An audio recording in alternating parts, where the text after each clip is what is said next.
Bonjour à tous, aujourd'hui je vais vous apprendre à réaliser une terrine de foie gras pour vos fêtes de fin d'année. Là en l'occurrence nous avons 4 kg de foie gras frais pour notre recette, car moi je me prépare pour les recettes de fin d'année. Mais pour vous, vous pouvez très bien faire une terrine d'1 kg avec 1 kg de foie gras frais, tout simplement.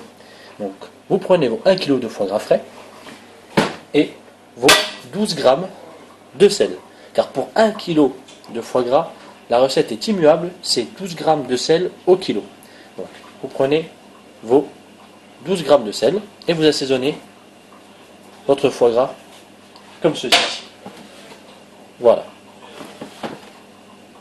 Toujours pour la recette de base, le poivre se pèse à hauteur de 2 g au kilo. Donc 2 g de poivre noir, vous incorporez sur votre foie gras.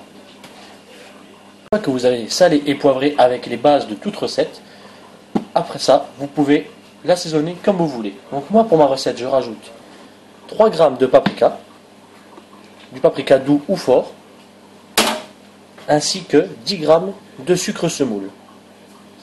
Voilà, comme ceci. De 2 décilitres de whisky. Voilà, et d'un verre de vin blanc liquoreux. Là, en l'occurrence, c'est du Gewürztraminer. Là, vous prenez un bon verre à vin, ça c'est suivant votre goût. Si vous l'aimez un peu plus fort ou un peu plus sec. Voilà, une fois que tout votre assaisonnement est mis, vous le laissez une nuit complète au frigo. Et vous ne le retravaillez que le lendemain matin. Il a besoin d'une bonne nuit pour macérer et être bien assaisonné.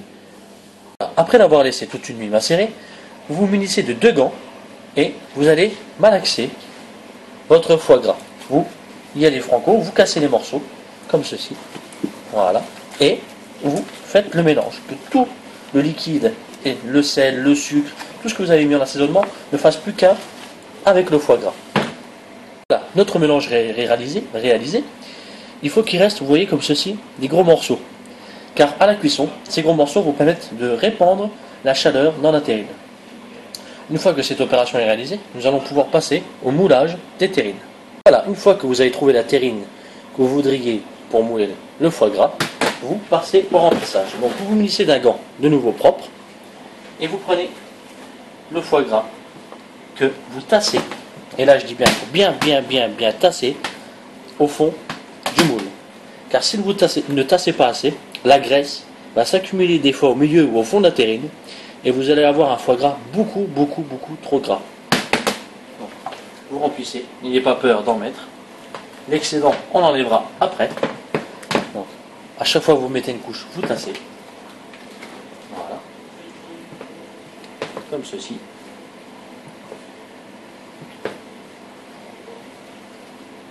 Donc, vous prenez bien une terrine d'1 kilo, voire un peu plus, même si vous n'avez pas.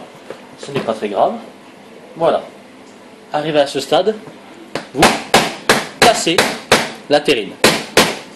Et vous enlevez ce qui dépasse. Voilà. Là, votre terrine est bien pleine et la graisse ne s'accumulera pas au fond. Et voilà, après avoir correctement tassé votre terrine, nous allons passer à la cuisson. C'est le moment le plus délicat de la recette. Pour ce faire, vous le disposez la terrine sur une plaque qui va au four. Et là, il faut être très attentif lors de la cuisson. Pour ce faire, je vous conseille de vous munir d'un timer. Voilà, comme ceci.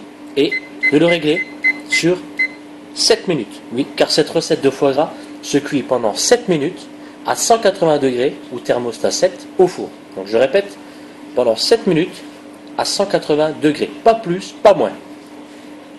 Donc nous disposons le foie gras au four. Voilà, notre foie gras sort du four après ces 7 minutes de cuisson à 180. Il va passer une nuit complète au réfrigérateur. Et nous ne le réutilisons que demain. Voilà, après une nuit passée complète au frigo, notre terrine de foie gras est bien ferme. Elle est ainsi terminée. La graisse est figée. Il ne vous reste plus qu'à passer à la dégustation. Bonne fête de fin d'année!